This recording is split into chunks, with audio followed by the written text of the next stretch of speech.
Bien-aimés, bienvenue dans la vie abondante en action. De par cette chaîne, nous aurons des temps d'évangélisation, des partages pour exhorter, pour étudier la parole de Dieu, enseigner également, conformément à la source de la vie abondante, l'auteur du salut éternel, qui est notre Seigneur Jésus-Christ. Nous aurons aussi des temps de prière, selon que le Saint-Esprit nous orientera par sa grâce, pour les personnes en détresse, les affligés, les malheureux, les couples, les familles, les peuples, les nations, etc. Je vous prie de bien vouloir vous disposer afin de participer pleinement à la vie abondante pour également en jouir convenablement. Bien-aimés, nous passons encore dans un autre temps de la vie et la vie en abondance. Et aujourd'hui, nous abordons le 27e chapitre. J'espère que vous n'êtes pas ennuyés ni fatigués. Ne le soyez pas, je vous en supplie, parce que c'est dans ce livre que nous découvrons l'avenir du plan millénaire pour le peuple de Dieu. Donc, si tu es un chrétien et que tu veux mieux connaître toutes ces choses, pour savoir où se situera ton lot plus tard, après les 7 ans dans la gloire, si tu es enlevé, eh bien, il faudrait vraiment que tu connaisses ces choses et ça donne plus de l'espérance. Bref, sans pour autant trop te parler, on se tourne vers la lecture du 27e chapitre du livre d'Ézéchiel. Je le lis. Le Seigneur m'a adressé sa parole. Il m'a dit, toi l'homme, chante un chant de deuil sur la ville de Tyr. Cette ville est située à l'entrée de la mer et elle fait du commerce avec beaucoup de peuples qui habitent les îles. Tu lui diras, voici les paroles du Seigneur Dieu. Toi, ville de Tyr, tu es fier de ta parfaite beauté. Tu t'étends en pleine mer et ceux qui t'ont bâti t'ont rendue parfaitement belle. Ils t'ont construite comme un bateau. Ils ont pris des cypresses de Sénir pour fabriquer toutes les parties de ta coque. Ils ont pris un cèdre du Liban pour faire ton mât. Ils ont coupé des chênes du Bashan pour faire tes rames. Ils ont construit ton pont avec des cèdres des îles grecques ornées d'ivoire. Ils ont tissé tes voiles avec du lin d'Égypte qu'ils ont orné de broderies. Elles te font reconnaître de loin. Elles te font reconnaître de loin. Tes toiles violettes et rouges venant de l'île de Chypre couvrent tes marchandises. Tu emploies comme rameurs des hommes de Sidon et d'Arvad. Des Tyriens très habiles dirigent ce bateau. Des ouvriers de Byblos, pleins d'espérance et habiles, sont chargés de le réparer.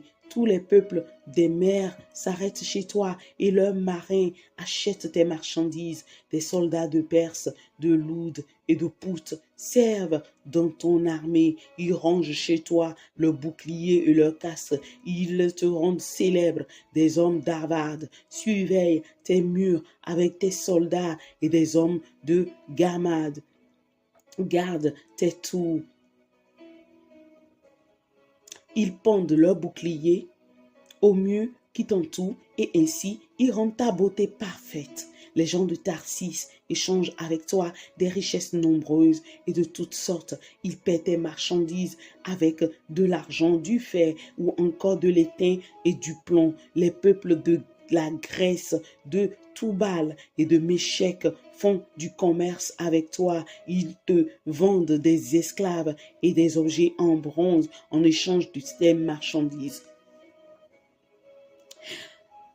Les gens de Beth Togama te vendent des chameaux de travail, des chevaux de guerre et des mulets. Les gens de Dedan font aussi du commerce avec toi. Les habitants de nombreuses îles viennent t'acheter des marchandises. Ils te paient avec des défenses d'ivoire et du bois d'ébène. Les Édomites t'achètent beaucoup de produits. En échange, il te donne des pierres précieuses, de beaux tissus rouges, des pailles brodées, de la toile de lin, du corail et des rubis. Les peuples de Juda et d'Israël font du commerce avec toi et te vendent du blé, du minite, du mil, du miel, de l'huile, de la résine parfumée. Les habitants de Damas t'achètent les nombreux produits que tu fabriques en grande quantité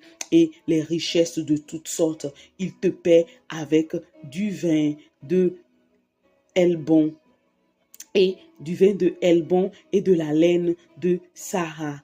Depuis la ville d'Ouzal, les tribus de Dan et de Javan paient ce qu'elles te doivent en échangeant du fer forgé, de la cannelle et du roseau parfumé. Les gens de Dedan te vendent des couvertures pour monter à cheval. L'Arabie et tous les chefs de Kédar font du commerce avec toi. Ils te paient avec des agneaux, des moutons et des chèvres. Les commerçants de Saba et de Ragma échangent des produits avec toi. Ils les achètent en te vendant des parfums de très bonne qualité, toutes sortes de pierres précieuses et de l'or. Les villes de Haran, Cané et Éden, les marchands de Saba, les villes d'Assou et de Kilmad font du commerce avec toi. Ils échangent avec toi des vêtements très coûteux. Ils apportent sur tes marchés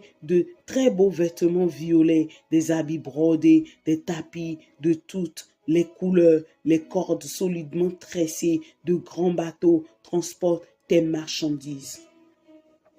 Tu es rempli de produits, tu es lourdement chargé comme un bateau en pleine mer. Les rameurs te font avancer en eau profonde et le vent d'est va te briser en pleine mer.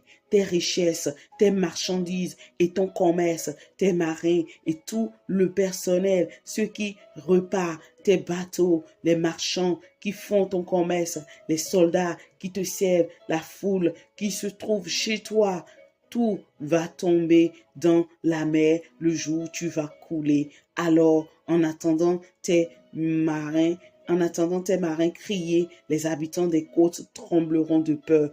Tous ceux qui tiennent les rames quitteront le bateau. Les marins et tout le personnel descendront à terre. Ils gémiront sur toi avec des plaintes amères. Ils jetteront de la poussière sur leur tête et se rouleront dans la cendre en signe de tristesse. À cause de toi, ils se raseront la tête et porteront des habits de deuil. Ils pleureront sur toi, le cœur rempli de tristesse, et ils se plaindront amèrement. Dans leur douleur, ils chantent sur toi ce chant de deuil. Il faut entendre cette plainte. Aucune ville ne ressemblait à la ville de Tyr. Et maintenant, la voici détruite en pleine mer. Quand les produits de ton commerce sortaient de tes bateaux, tu rassasiais beaucoup de peuples. La grande quantité de tes biens et de tes marchandises faisait la richesse des rois de la terre. Maintenant, te voici brisé par les vagues, disparu dans l'eau profonde. Tes marchandises et tout ton personnel ont coulé avec toi dans la mer. Tous les habitants des îles sont dans une profonde tristesse à cause de toi. Le roi tremble de peur, leur visage est bouleversé. Les commerçants des peuples étrangers poussent des cris d'horreur à ton sujet. Tu effraies tout le monde. Tu es détruite pour toujours. Amen. Effectivement, ce continent a été détruit par le passé. Il a été complètement détruit. Qu'aujourd'hui, quand vous parcourez la Méditerranée, vous y verrez encore les vestiges. Et c'est bien pas exprès que je l'ai mis en fait en couverture sur le partage d'Ézéchiel chapitre 26. Alors aujourd'hui, j'ai intitulé en fait le chapitre 27, la postérité inutile de Tyr. La postérité inutile de Tyr. pourquoi la prospérité inutile de Tyr? Quand on lit déjà à partir du verset 1 jusqu'au je vais dire au 29e verset, on voit la description, d'accord, de la prospérité inutile de ce peuple. Bon, je ne vais pas tout de suite le dire inutile, mais on voit en fait la gloire de ce peuple, sa prospérité. On voit que c'est un peuple qui était très riche, immensement riche, incontournable sur la terre pendant son temps sur terre. Et au point où que ce soit l'Égypte, que ce soit les régions de la Libye, Israël, la Turquie actuelle, l'Arménie aujourd'hui, enfin, toutes ces nations, les régions d'Arabie, enfin, toutes ces nations-là, presque toute la terre venait en fait commercialiser avec ce peuple. Parce qu'il avait tout. Il avait tout. En plus, il était à l'entrée de la mer. Et la Bible que j'ai ici a fait vraiment parfaitement la description en dessin dans ma Bible. Si vous voulez en procurer d'ailleurs ma version, c'est la version Parole de vie. Donc c'est une très belle version, une très bonne version, vraiment qui moi m'aide à aller plus dans les profondeurs pour chercher et à connaître le Seigneur. Donc bref, on voit que la beauté vraiment de ce peuple s'est déployée d'ailleurs de par le commerce du monde. Et dans le temps antique, il était en fait je vais dire, la reine mère, des continents dans le commerce. D'accord? Et il était spécialisé dans la construction navale. Ses citoyens étaient mais très habiles pour tout ce qui est de l'industrie en ce qui concerne la construction navale, la technicité pour la production en fait des pourpres, que ce soit les verres, les traitements des métaux, bref, enfin, rien de talentueux, voilà l'expression, ne manquait à ce continent. C'était un continent très, très glorieux. Et il maîtrisait, en plus de ses technicités, la capacité à accumuler de la richesse. Et oui, effectivement, ils ont plus accumulé de la richesse. Et cette richesse leur a conféré comment dire, une influence, un pouvoir économique considérable dans leur génération, au point où, enfin, aucune autre nation ne pouvait se déployer sans, d'accord, œuvrer ou commercialiser avec ce continent. Et bien aimé, quand j'étais en train d'étudier cette première partie, d'ailleurs, bon, je ne l'ai pas dit, le petit 1, je l'ai appelé le décor de la prospérité de Tyr.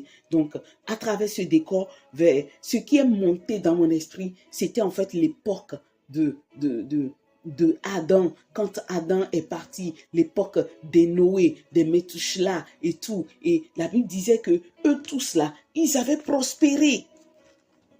Ils avaient leurs enfants. Quand vous lisez en fait dans le livre de Genèse, comment la description est faite à propos de sur comment ils ont prospéré de génération en génération. C'est juste mais impressionnant. Vous allez le trouver en fait, je crois, dans le livre de Genèse, d'accord? Vous le trouverez dans le livre de Genèse, je vais dire au chapitre, à partir, d'accord, du chapitre 6, à partir du chapitre 6. Et si vous voulez bien comprendre, allez à partir du chapitre 4 et vous allez voir les descriptions, comment, enfin, Mélalel, par exemple, a eu un fils à 65 ans, il a appelé Yared. Voilà, un autre a eu son premier enfant à 162 ans et a vécu jusqu'à 626 ans. Et parmi tous ceux-là, ben, aucun d'eux, d'accord, n'a eu le réflexe de marcher avec Dieu au point où c'était arrivé à Enoch seul qu'on a dit, Enoch, voilà, a marché avec Dieu et il a plu à Dieu et Dieu l'a enlevé de cette génération.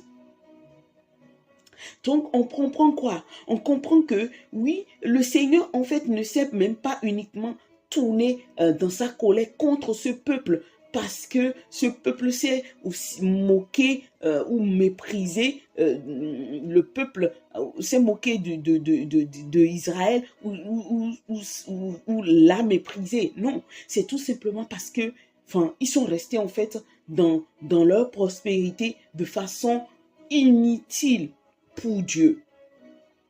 Parce que vous le sachiez très bien, si vous êtes quelqu'un qui lisait très bien, on sait que Dieu, il est lent à la colère. Et il ne veut pas en fait que le pécheur périsse. Non, il veut que le pécheur vive. Il veut que le pécheur se répande de sa voix et soit sauvé. Et qu'il vous souvienne que dans le chapitre 26, nous avons détaillé de comment quand le Seigneur s'était levé pour dire qu'il va détruire le peuple et qu'il a suscité d'abord son serviteur Nebuchadnezzar dans le temps, lui n'avait pas bien fait le travail. Et il y en avait des gens qui ont été des fugitifs. Ils ont fui, ils se sont éloignés, ils se sont éparpillés et ils sont allés sur d'autres côtes.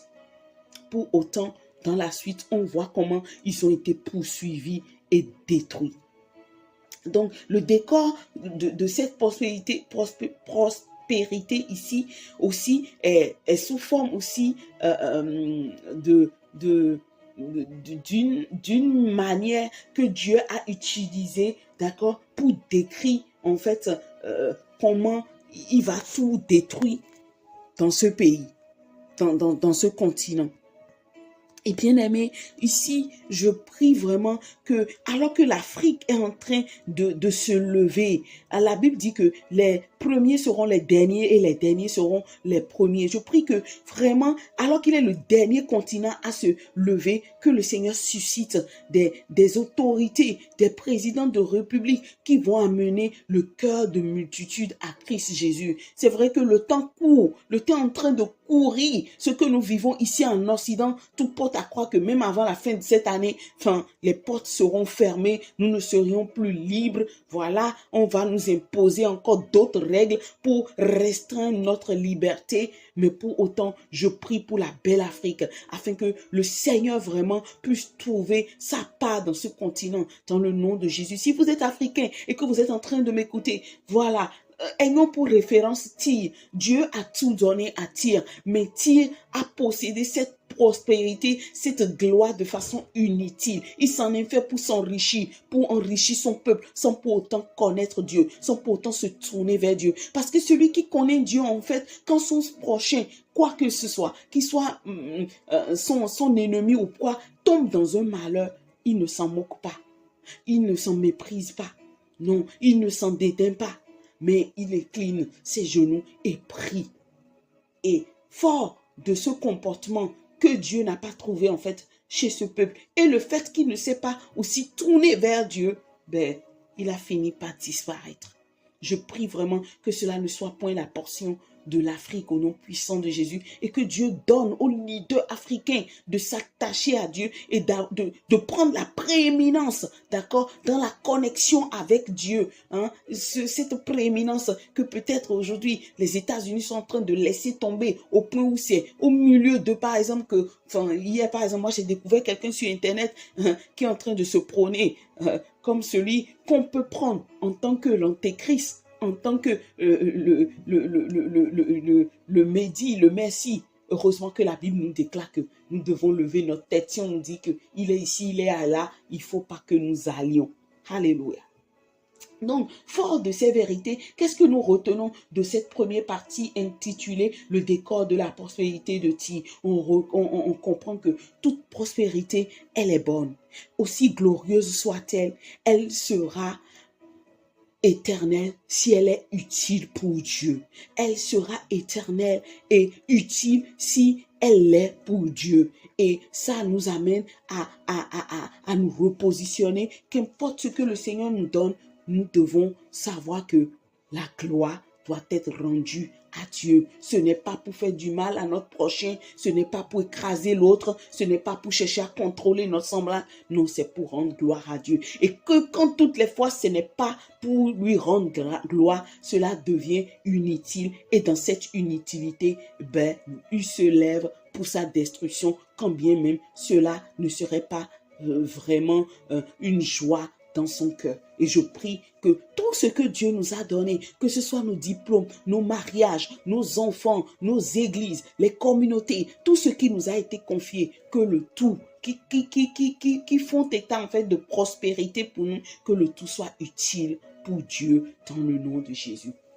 On aborde ainsi la deuxième partie que j'ai intitulée la corruption du pouvoir matériel de Tyr. Et cette corruption est arrivée parce qu'ils ont accumulé beaucoup de richesses. Et au lieu de laisser cette richesse participer à la gloire de Dieu, non, cette richesse a augmenté, a fait naître l'orgueil dans leur cœur. Et l'orgueil vraiment les a détruits. Je crois que j'ai même écrit quelque part ceci: la prospérité matérielle mène à l'orgueil et ce dernier ne mène qu'à la ruine. Ça, c'est une citation en fait de la vie en abondance. Amen. Je vais reprendre. La prospérité matérielle mène à l'orgueil et ce dernier ne mène qu'à la ruine. Et c'est ce qu'a été le cas en fait de la prospérité de Tyr. Parce que au finish, le fait que non seulement ils ne révéraient point Dieu, ils ne connaissaient point Dieu, ils n'ont pas cherché à le trouver pour pouvoir se tourner vers lui afin que leur prospérité lui rende gloire. Au final, cela a suscité de l'orgueil dans leur cœur. Et cet orgueil a fait naître en fait la ruine de tout un peuple qui au finish a suscité en fait même des complaintes, des chants de deuil. Et bien aimé, personnellement, quand j'étais en train de préparer en fait le chapitre en question, et j'avais le cœur en émoi. J'avais le cœur en émoi. Et au fond de moi, je pouvais entendre, ouais, tu as le cœur en émoi. C'est ainsi j'ai aussi eu mal, quand bien même, je devais faire quelque chose pour leur donner une leçon.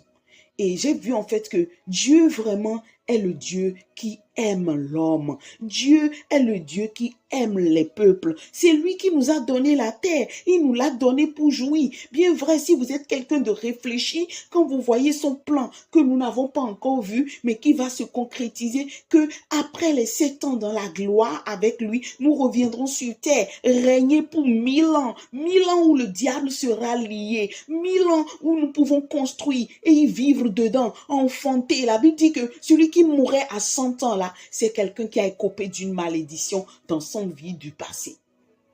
On voit en fait que Dieu est bon, il nous aime, il a tout fait si parfaitement pour nous. Mais pourquoi ne pouvons pas nous ajuster avec lui, rester en harmonie pour jouir longuement, éternellement de ces choses avec lui? Malheureusement, le diable, la chair, le péché, le monde, tout ce qu'il y a autour de nous, nous combat et nous aveugle parfois et nous perdons en fait le beau repère qu'il est pour nous. Donc, quand pour étayer un peu plus comment la corruption du pouvoir matériel de Tyr s'est effectuée, on peut avoir quelques repères bibliques à travers, par exemple, le livre de Matthieu, chapitre 16, verset 26. Il dit ceci: si une personne gagne toutes les richesses du monde, mais elle perd sa vie, à quoi cela lui sert-il? Qu'est-ce qu'on peut payer en échange de la vie? Vous voyez? Et cette vie, c'est Dieu. Qu'importe tout ce que nous avons, vraiment, bien aimé, ne vivons pas avec ça sans Dieu. Parce que certainement, il nous laissera vivre sans lui, faire notre vie comme nous voulons, mener notre conquête comme nous voulons. Mais d'un jour à l'autre, on finit par lui rendre compte. D'un jour à l'autre, on finit par savoir que, waouh, il est le Dieu et il a le contrôle de tout. Quand bien même, il peut se taire d'un moment à l'autre, il peut aussi savoir, il peut aussi se positionner pour dire, maintenant, tu vas rendre compte. Maintenant, je vais te montrer que je suis l'auteur de la réalisation de tout. Et ça, cette partie, je veux bien le dire haut et fort à ces mondialistes, surtout dans le corps du Christ, qui aujourd'hui vendent, d'accord, au lieu de prêcher au peuple pour que le peuple soit prêt, d'accord, pour connaître sa vie à venir dans la gloire et pour les 1000 ans, ils sont en train de prêcher des choses pour leur séduction. Je veux vous dire ceci. C'est vrai, vous dites oui, Dieu a donné la terre aux hommes, Dieu a donné la terre aux hommes, mais Tyr a été donné aux hommes pour autant. À un moment donné, sa dévastation éternelle a eu lieu au point où aujourd'hui, il reste que des vestiges, d'accord, qu'on en trouve le long de la Méditerranée. Donc, on comprend par là que le fait que nous disons oui, la terre est aux hommes, la terre est aux hommes, mais les hommes n'ont point non plus le droit de faire ce qu'ils veulent, car Dieu reste au-dessus d'eux. Je vous donne en fait aussi la référence de Matthieu 4, versets 8 à 9.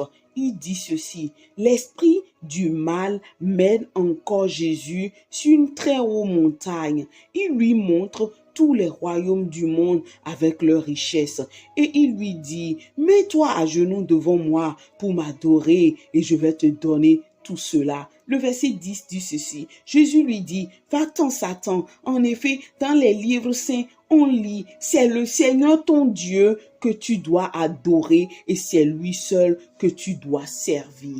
Vous voyez, donc en dépit de nos prospérités, de nos richesses, de tout ce que Dieu nous donne, que cela, d'accord, aille au service de Dieu, que cela participe à son adoration et la destruction éternelle ne sera point notre portion. Je prie dans le nom de Jésus que s'il y a quelqu'un qui entend ma voix, même s'il n'entend pas, mais peut-être se trouve dans nos familles respectives, dans vos familles respectives, dans votre communauté, dans votre pays, dans votre relation, d'accord, qui est riche que pour lui-même, qui n'en fait qu'à sa tête, qui prend des femmes, allant, parcourant d'hôtel en hôtel, vivant sa vie telle qu'il le souhaite. Je prie dans le nom de Jésus que l'Esprit de Dieu sache ramener cette personne avant qu'il ne soit trop tard. Au nom de Jésus-Christ.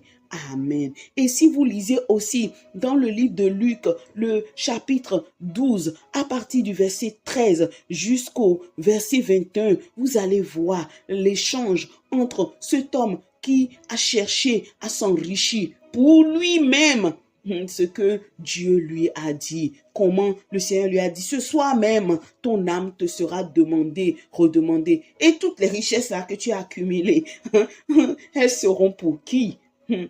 Je veux m'arrêter là et je vais prier. Père, dans le nom de Jésus-Christ, oui, ce texte, tu sais ô combien, quand j'étais en train de l'étudier, mon cœur était en émoi et je pouvais t'entendre me dire, c'est ainsi que mon cœur aussi a été en émoi quand j'étais obligé de montrer ma suprématie à ti face à son inutilité malgré sa prospérité. Oh Père, je prie pour mes frères et sœurs, Seigneur, pour les membres de ma famille en particulier, Seigneur, ceux qui sont encore, Seigneur, loin de toi, qui sont dans l'opulence, mais qui se disent, qui feront leur vie telle qu'ils le veulent et qu'après qu'ils te rendront compte. Je prie que tu les ramènes à toi dans ta vérité, dans le nom de Jésus-Christ, aussi près, aussi loin, Seigneur, soit-il que ton écho retentisse dans leur vie, dans leur cœur, dans leur sommeil et les ramène à toi avant que ta suprématie ne vienne, Seigneur éternel, inspecter cette prospérité pour que tu en décides si elle est utile pour toi ou inutile. Seigneur, je prie dans le nom de Jésus que tu en trouves utile pour toi dans le puissant nom de Jésus. Je lisais aujourd'hui